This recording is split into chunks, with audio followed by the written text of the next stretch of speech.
Hello, everyone. This is Balkan Devlan, and we are continuing with our conversations with people working on existential risk and global catastrophic risks. Today, we have Clarissa Rojas. I hope I pronounced that correctly. Um, from Cambridge's Center for the Study of Existential Risk. Dr. Rojas works at the CSER's project of public policy for global risks. She has a got a diverse background. She has a bachelor's in biology and genetics, a master's degree in biomedicine and neuroscience, and a PhD in molecular biology. After this academic background, she worked at the Ministry of Environment in Peru, the Joint Research Center from the European Commission, and the Geneva Center for Security Policy in Switzerland, working on science-based evidence and advice for policymaking in areas of emerging technologies, gender equality, and international security. Her work is also related to science diplomacy, reduction of inequalities, and education for sustainable development goals.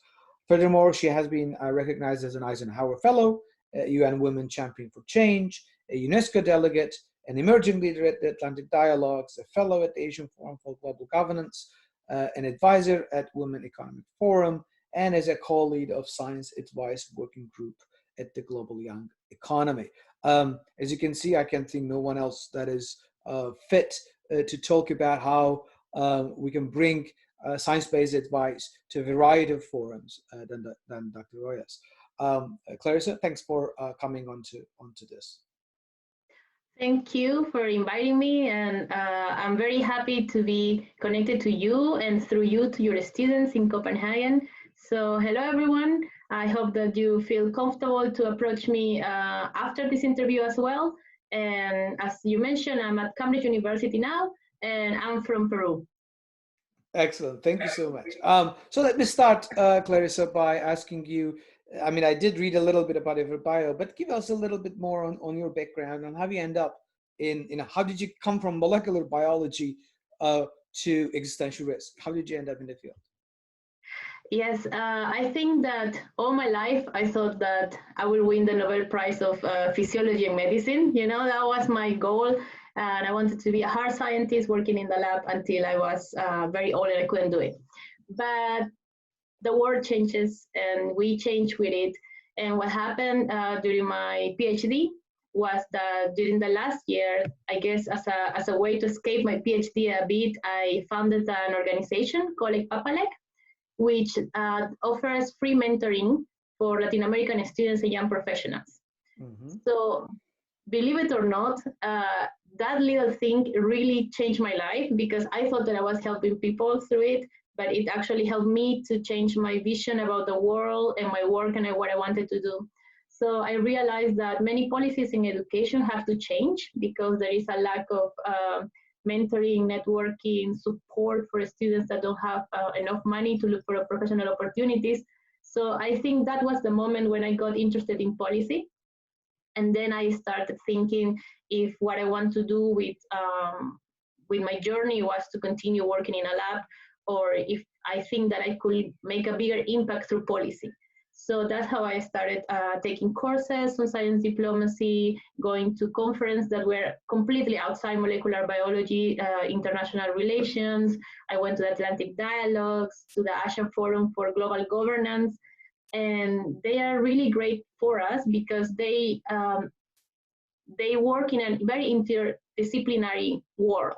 So me coming as a molecular biologist was nothing weird for them, and it was a good connection between both worlds for them and for me. And that's how I decided to jump into work into policy. And I started, as you mentioned, working at the ministry, one of the agencies of the Ministry of Environment in Peru, working on policies for gender equality at work. And then I got the opportunity to work at the European Commission for a project on emerging technologies. And since I have a background on molecular biology, I was talking about the businesses of human genomics and how that's impacting society, and what policymakers need to know right now about how this new world is emerging and who is captivating, how our citizens are being drawn towards this, and what's the impact on privacy, what's the impact on the economy, and what's the impact of also on our DNA or genomes, how it's being exposed to the world. So that was one of the first projects. And from that, I have been working also in synthetic biology, which is some call them artificial life. And then the same is wondering how is society going to accept this? What are the processes that governments need to think about? Do we need to regulate it? Not? And this world came to me, and then I started reading books. And one of the books I read was Homo Deus. Mm-hmm. Maybe you, your students are familiarized with it. And I think there was when I read about the Center for Existential Risk, and thinking about all these technologies and new emerging technologies that maybe we cannot even think about yet, and that we should be getting prepared for it, not only as citizens, but also as a scientist, as a policymaker. And yes, and I was working at the GCSP, at the Geneva Center for Security Policy, and I was invited to the Biological Weapon Conventions meeting at UN, and that's where I met the director of CSER. Okay. And I told them, oh my God, I know about CSER, I have read so much about you, blah, blah. And that was the first contact. And then some months later, I received an invitation to do a foresight exercise, where they gathered a group of scientists and non-scientists too, to talk about what were the technologies that are going to be more important in 5, 10, 15 years. So again, I was in connection with CSER, and then I saw there was a job opportunity, and then I thought like, maybe I should apply, and yeah, and now I'm there. So that's the brief story of how I got engaged with CSER and existential risk.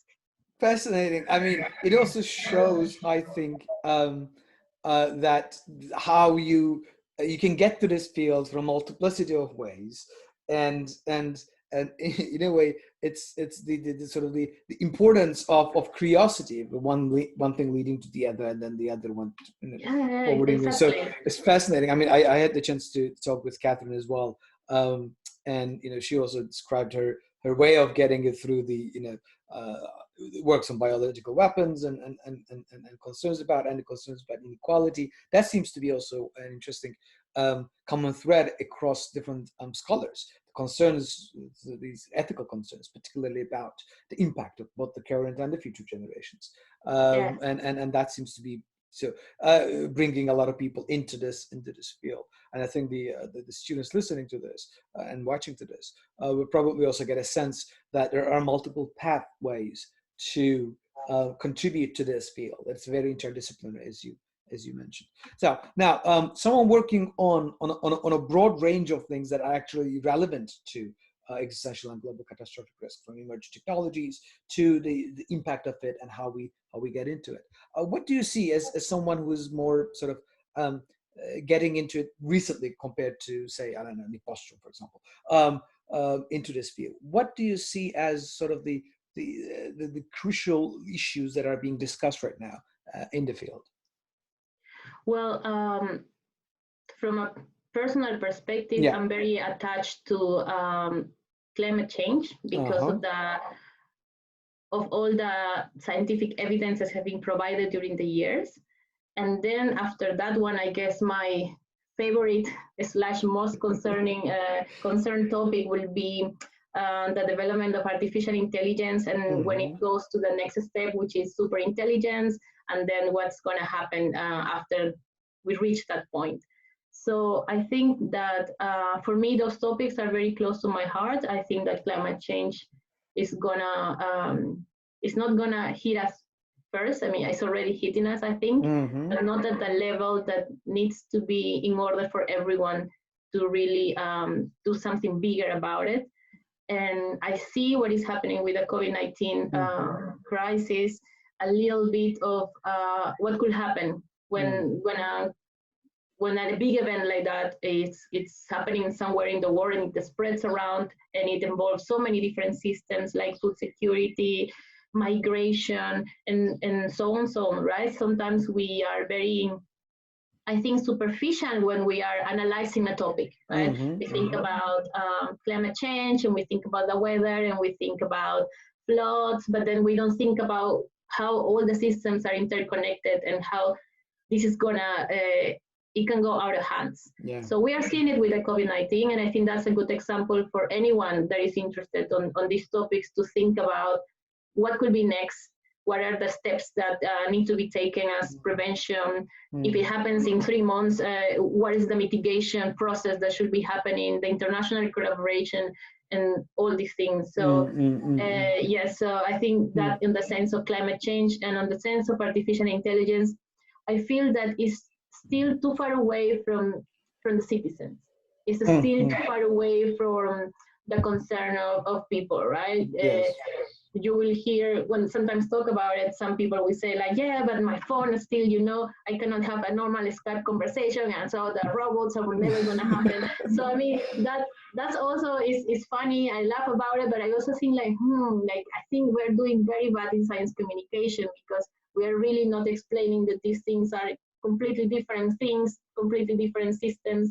And because the quality of your video is not good enough in your phone, that doesn't mean that other, satellites are working perfectly and sending pictures of Mars. So there are completely different levels that we are talking about. So I'm also concerned about disengagement and trust from society to science, and trust to the government. So definitely we need to be better at communicating.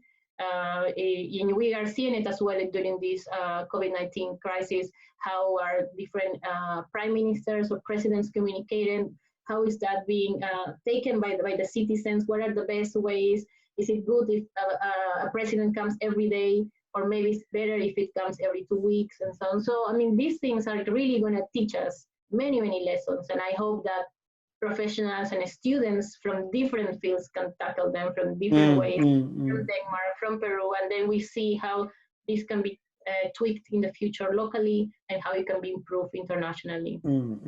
I mean, I want to come to the policy component in a minute. I think that's very important, and that's like, just as we were talking before the recording, it's a $6 million question. How do you go from research to the policy so that we reduce or mitigate or deal with these risks and have a better understanding? So I want to devote a significant component to this there. But before getting that, I want to pivot a little bit towards the COVID-19 issue, particularly because you also have a background in biology and genetics and sort of biomedicine. So there's actually a lot of things that are technically also quite relevant to the ongoing pandemic. So someone with such a background, you do have a much better understanding than most people about the sort of the biological components of it. What can we say, both in terms of from the existential risk field, about the current pandemic? What the field can tell us about how are we dealing with this, as well as what the COVID-19 pandemic, which is not an existential risk or even a global catastrophic risk, if you look at the sort of the general descriptions or definitions of those things. But I generally see it as like a dry run for a much bigger catastrophe. What the current pandemic can say us as researchers, as people who are thinking about existential risk, about them and how the society would react, and what are our blind spots and so on and so forth.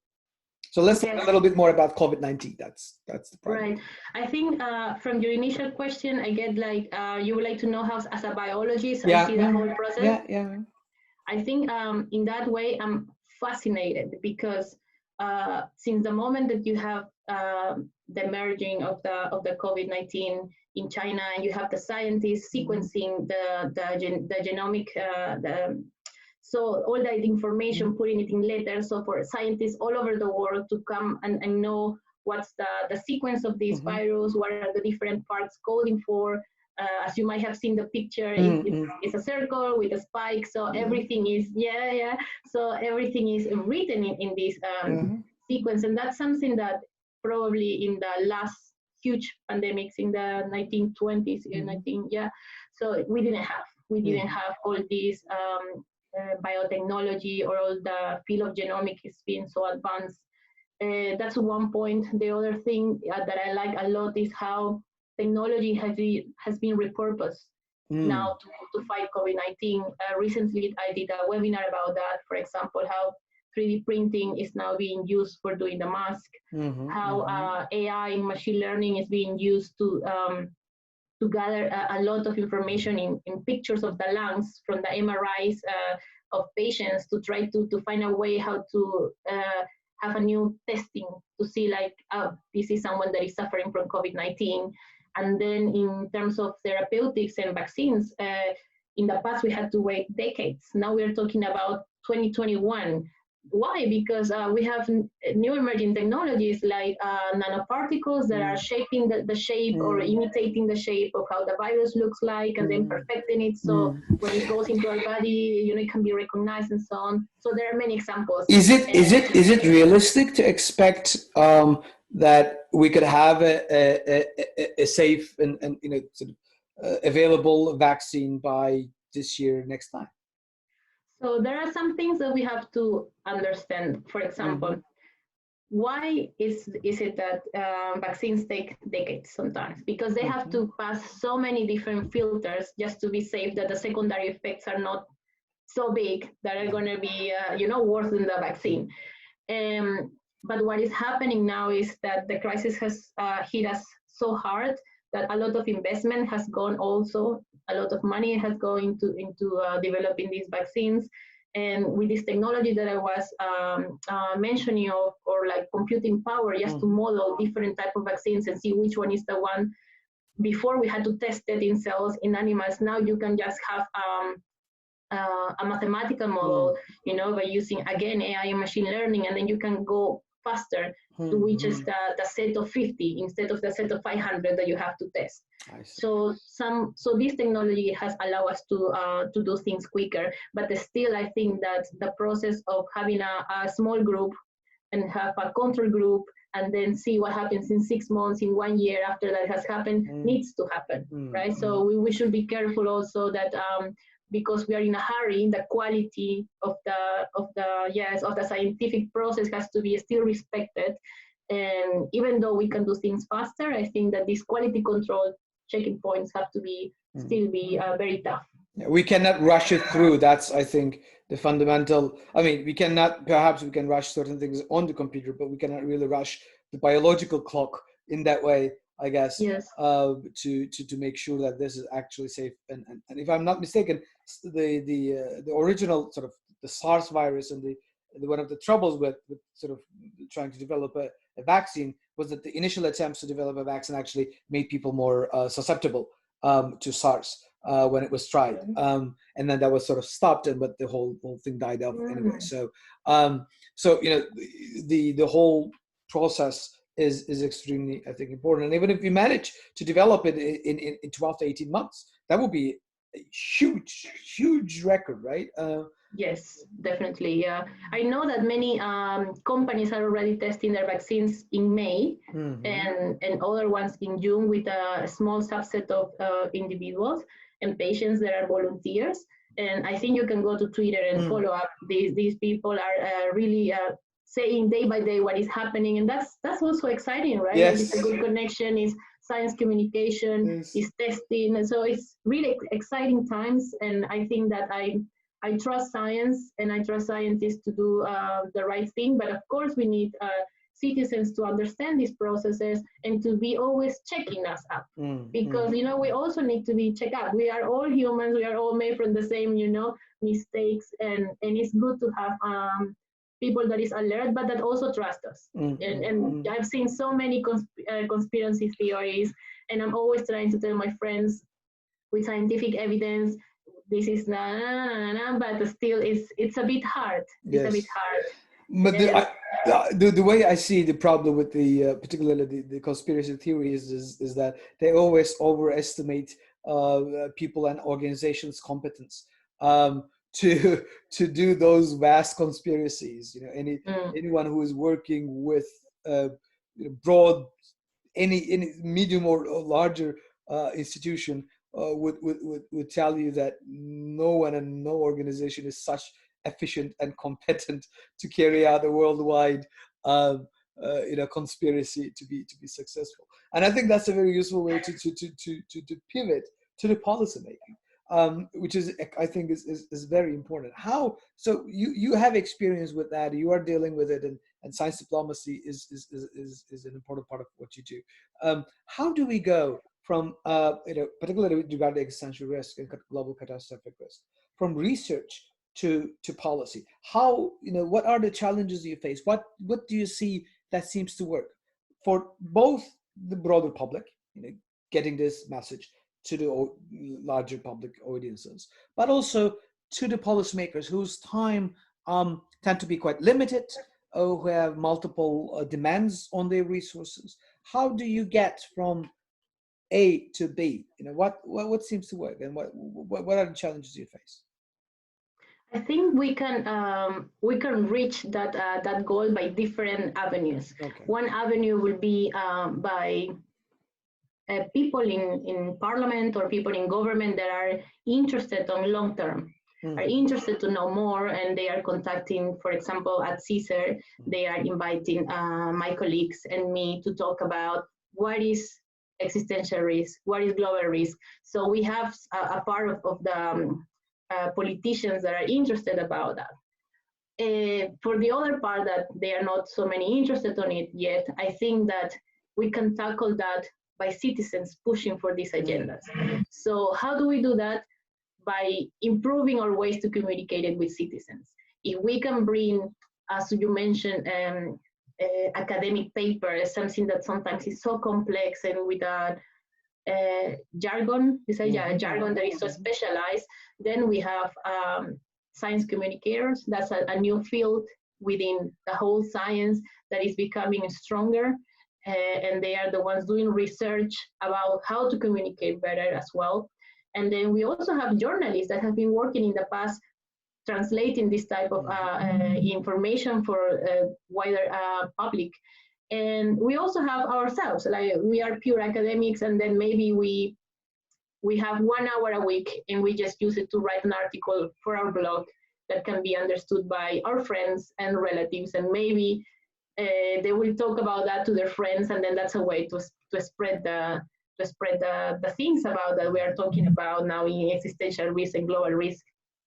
Another way, and I think we also have to be creative, is to think about how to use YouTube, how to use TikTok, how to use all these platforms that are already there in order to transfer message. And something that I saw recently was that a friend of mine from Germany made a publication about his colleagues making a comic out of a scientific paper. So I thought that that was brilliant, because I've been always talking about that, doing comics for policymakers and to sit and for citizens to get engaged and to get, just the first idea, the first catch about the topic. And now I can see it, that it has been done. So there is a proof of concept that, you can go, you can read the comic, and you can tell me if you are interested in reading that paper or not. We can see the metrics of that paper in some months and weeks and see if that comic really made a change or not. So I think that we have to be creative, we have to innovate, and we see this problem of science communication with policymakers, with scientists, and just try to, to do something about it, and then see if it works, and just keep trying until it happens. Otherwise, we are going to write Black Mirror episodes with which is also good. I love Black Mirror. No, of course, I think everybody does. Well, at least, most people do. One thing, so what I'm getting out of what you're saying, if correct me if I'm wrong, is one way is to identify the policymakers that are curious about these issues, and get the information that will be sort of useful for them to design the policies directly to them. But another way, and perhaps more sort of broadly effective way, is to inform the citizens, and therefore get the broader public to push for change from the policymakers, particularly the politicians. Given in our societies, in democratic societies, the incentives for the politicians is to line up with broadly the demands from the public. If the pressure is coming from down, then they will switch to paying more attention and devoting more resources to these issues.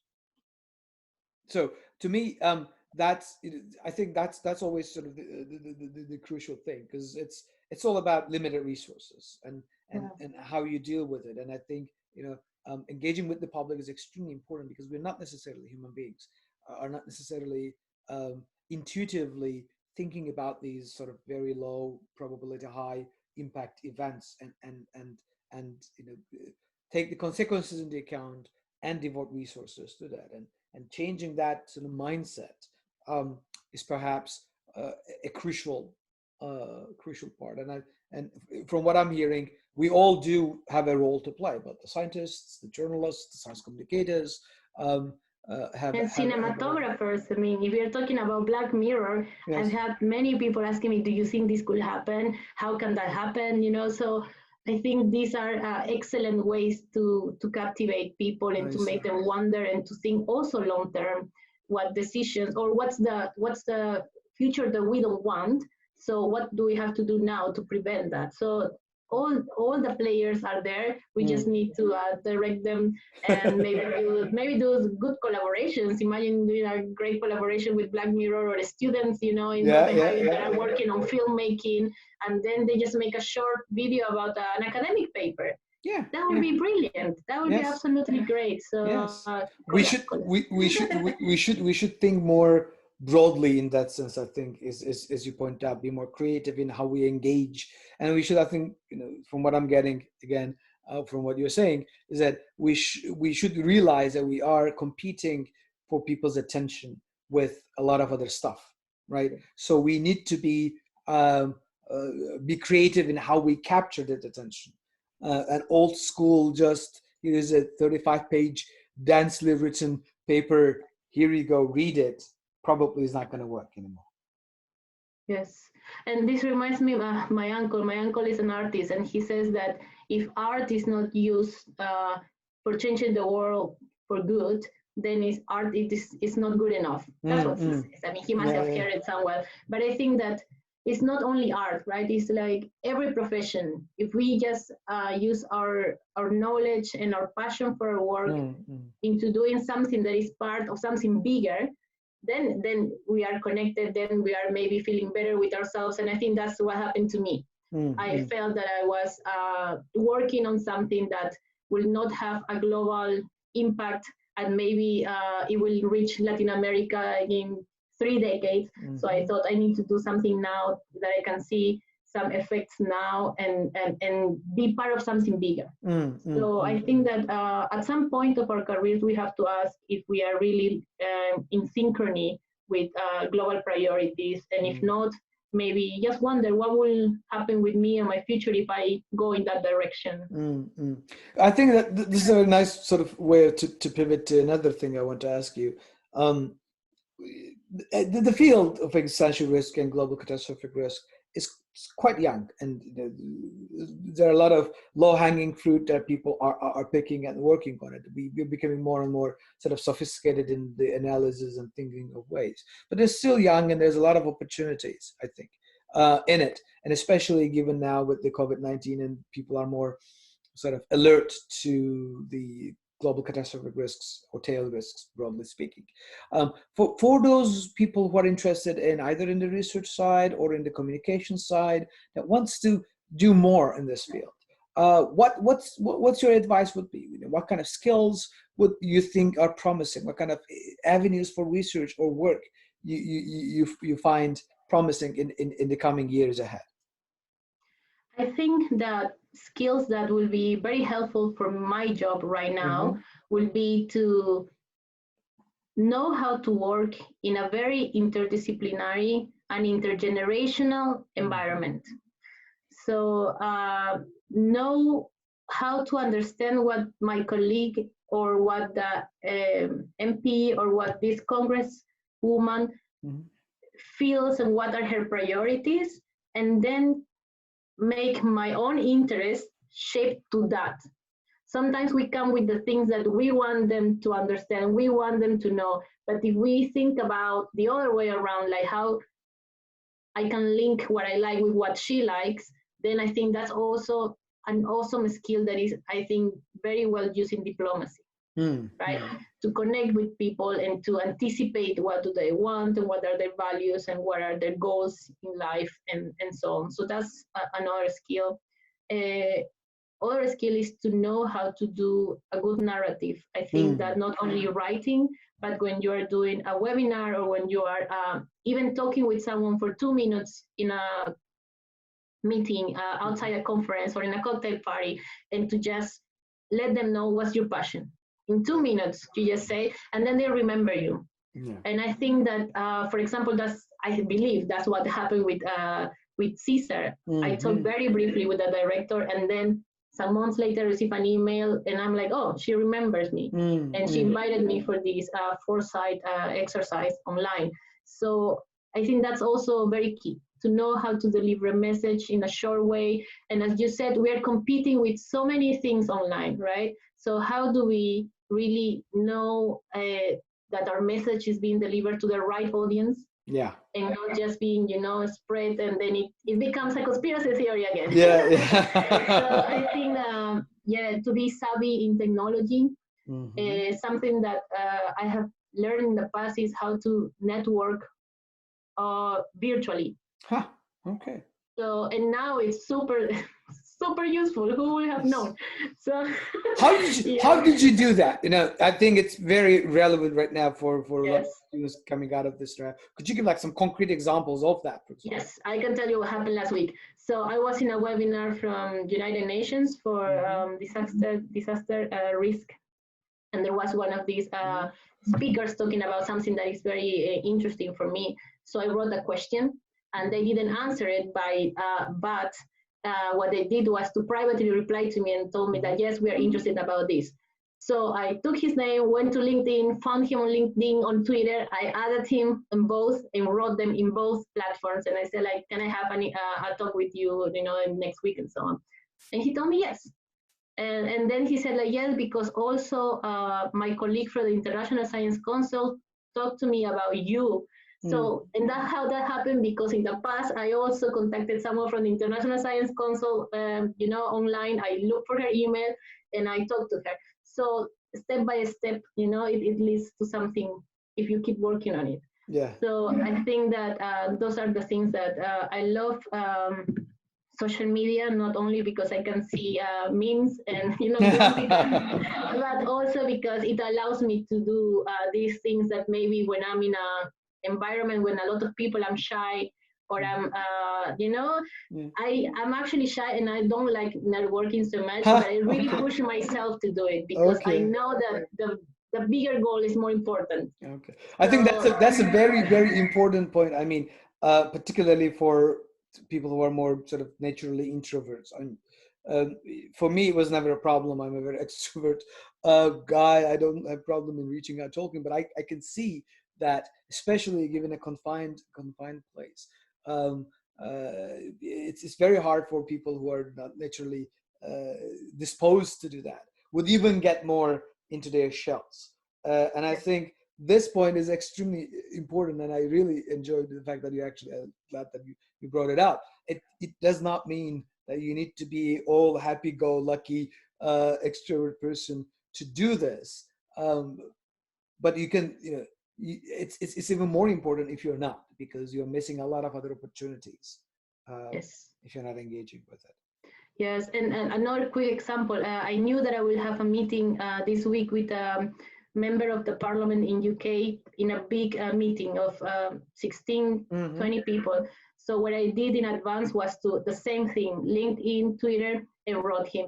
And then during the meeting, he remembered something I said, so he wrote me later, and that's a way also to engage with someone, right? So that's what you need to, I think, to do, to look for these windows of opportunities and just go for it and get used to how do you say it when someone says no to you? Rejection. I have got used to rejection long time ago. Yeah. So that's the thing. Don't take it personal. Someone doesn't reply to you. Doesn't matter. They don't know what they are missing. Someone else will do it. Someone will reply to you, and you just have to keep, being positive and thinking that what you want to achieve, you will do it. But it requires work, of course. Yes, I mean, I think that's extremely important. The very fact that you need to be able to continue with this and not realize or recognize that, like you are busy, those people are also busy. So it may not necessarily be because they just want to ignore you, that things kind of slipped, through the cracks, and that happens. Yes. You just have to sort of engage with this, keeping the prize ahead in mind, and I think moving towards that. So that's, I think these are very, very, I think, useful skills. And from what I can also see, that given talking with other people in the field, that this is a very, like we said, a very interdisciplinary place. So just because you don't have, like, you, for example, you do have the whole sort of hard scientific background. Just because you don't have that doesn't mean that you cannot contribute to this. There's a lot of soft skills that needs to also be brought. Not everybody needs to be a statistician or a biologist to be able to deal with these, or physicists to deal with these issues. So I think that's an important message to get out as well, that this is not only for math and stats geeks, but this is a field in which a lot of the soft skills and people skills as a whole is extremely useful and needed. Yes, and also in our team, for example, we are a mix of philosophers, economists, lawyers, even climate activists. So it's a really, really broad. And when I want to make a point about, let's say, artificial intelligence, I think that a way to really call people's attention is the money factor. So yes. I will go to my economist colleague and say, like, how can we make a study that shows, like, what is the scenario when you take prevention and when you don't, right? And then put it in numbers, and then make this MP think, this member of parliament think, like, how much you are thinking about a stimulus, a financial stimulus in the future if you don't do this now. So I think these kind of things are important. And also talking with lawyers, I mean, which part of the law is the one that will not allow us to propose this? Or maybe we're working in a proposal, and then in fact that the law cannot be changing in 3 months, but so all these things are part of something bigger, and that's why I think it needs to be interdisciplinary, and it needs to be intergenerational, because you have the people that have been working with this for years. Exactly. So just talk with them, and I think it's mutually beneficial. No, I mean, I think it's also quite clear from what I can see, what you're also doing is the importance of the practice, right? Yes. The very fact that you need to, it's not, we can read and we can write, but you need to be in the room or in the Zoom to get a feel of the dynamics, what we would call the habitus of what is going on. And if going back to whole different kinds of knowledge, Aristotle's 5-part, but the 3 well-known parts are the techne, episteme, and phronesis, right? Different types of knowledge. So it's not only about the scientific knowledge or episteme, but it is also the practical wisdom of that you can only get by doing things. So you should actually, if you're interested, go out and engage with the people that you want to engage. That knowledge cannot be replicated through papers. I think that's important. And before I forget, in terms of skills that we were talking about before, I think that's one of the skills that you need to master, which is practice anything. And I have a friend that that we had to do short presentations as Eisenhower Fellows, and he told me, no, I'm not gonna go. And then he said, but you should go because you're really good at it. And I told him, how do you think I became good at it? Because I always say yes to the opportunity to go in front of people and talk. The more you do it, the more savvy you become about it. And then he went for it. So he told me, I'm going to follow your advice. And even when he didn't want to, he just pushed himself to do it. And I think that's what we have to do in your students, if they want to master a skill, have to do just to practice. Exactly, they have to do that. Well, Clarissa, thank you so much. This has been a great conversation. I really appreciate you taking the time and coming on and sharing your experience and knowledge with us in a very important field with an understudied component, the research to policy link. So thank you so much. Oh no, thanks to you. And as I said at the beginning, I hope this is the beginning of a future relationship with you and all your students. And they can follow me on Twitter, Clarissa Rios Rojas, and send me a message, and and just see what that take us, and maybe an opportunity. We know opportunities open, and again, not just for them, but for me as well, right? Exactly. So I think it's very important. And as I said before, I really appreciate what you're doing, contacting other people from other realities, someone from Peru in this case, and making them be closer to your students. I think that's something really good and needed right now and always.